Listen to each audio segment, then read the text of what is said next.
Thomas Sowell said that many on the political left are so entrenched by the beauty of their vision that they cannot see the ugly reality that they are creating in the real world. I have participated in many debates, interviews and discussions about land reform and about expropriation without compensation. And I've come to notice that there are many questions that activists for land reform simply refuse to answer. Let me give you at least 15 of these questions to which I have not been able to find a sufficient answer.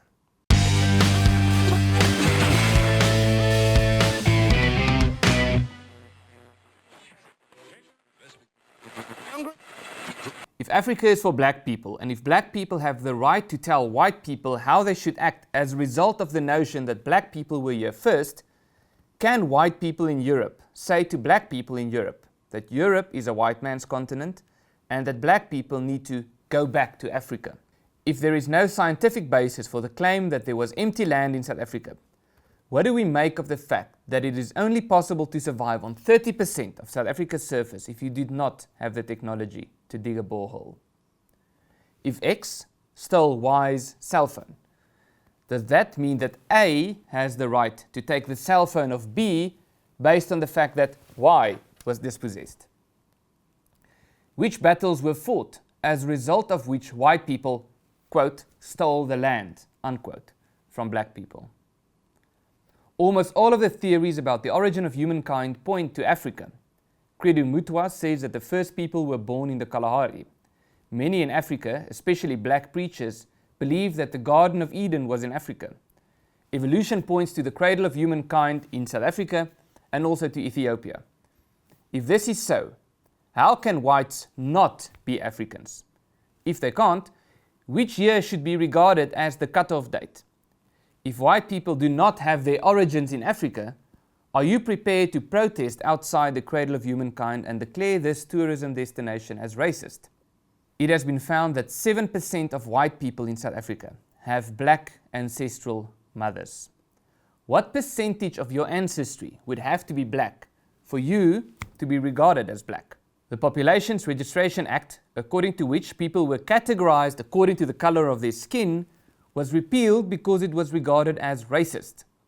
The practice of categorizing people according to the color of their skin, however, persisted. According to which piece of legislation are people's race defined in South Africa? And how was the Populations Registration Act racist, but the current practice is not? It is argued that a white person cannot claim that he is a legitimate owner of property if he bought that property from another white person because he simply bought it from a land thief. If a white person buys property from a black person, is that legitimate? If that white person then sells the property to another white person, is the new owner a legitimate owner? If a white person buys property from a black person and then sells it to another white person, who sells it to another white person, who sells it to another white person, would that person be a legitimate owner? In fact, what exactly is it that a white person in South Africa should do to be the owner of any property in a manner that would not be regarded as illegitimate? Or put differently, if I wanted to acquire property, what exactly is it that I would have to do to acquire that property in a way that would release me from the accusation that I am a criminal and a thief based on the fact that I own property? Expropriation without compensation, or something to that effect, has been tried in the Soviet Union, in Communist China, in Cambodia, in Cuba, in Zimbabwe and in Venezuela.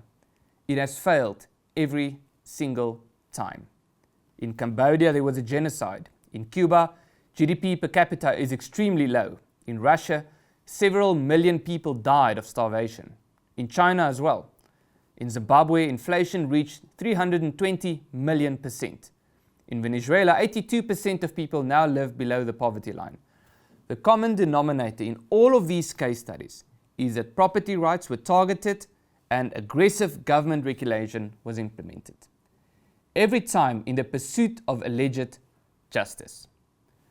Now, South Africa intends to do the same thing, or at least something along the same lines. Why will the outcome be any different?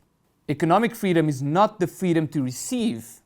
Economic freedom is the freedom to produce. according to the global definition of economic freedom at least. Those who speak of economic freedom in South Africa exclusively speak of receiving free stuff.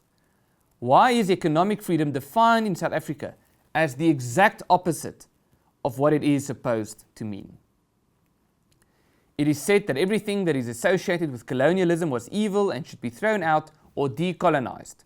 Are you prepared to throw out boreholes, piped water, gunpowder and trade routes as well?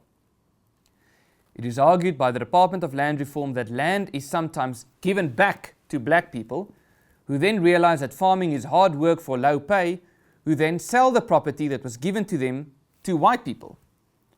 The fact that a white person buys the land is then regarded as a problem, or as a reversal of the injustice that has been corrected. On the other hand, government claims to be non-racial. If the land injustice is corrected by providing the land to a black person, and then the injustice is said to be restored if a black person sells his property to a white person, how is this not evidence of anti-white racism? The National Development Plan determines that the agricultural sector must create 1 million jobs by 2030. According to government's own data, more than 90% of land reform projects fail, resulting in job losses. Government tells us that addressing unemployment is its number one priority. On the other hand, we hear that land reform must be the number one priority. You can't have two number one priorities, especially not when they are contradictory. So which is the number one priority? Job creation or land reform? It is said that the biggest problem with land reform is that there is a lack of budget. On the other hand, economists tell us that there are not substantive options left on the table to tax people even more. VAT has already been increased to 15%. Economists tell us that the fiscal cliff is approaching, which could lead to economic collapse. Is it not time to reconsider the economic policies that the South African government has been pushing for the last quarter of a century? And if we say that we should be more aggressive with the current policies, how would a more aggressive implementation of a policy that has resulted in failure not result in a more aggressive failure?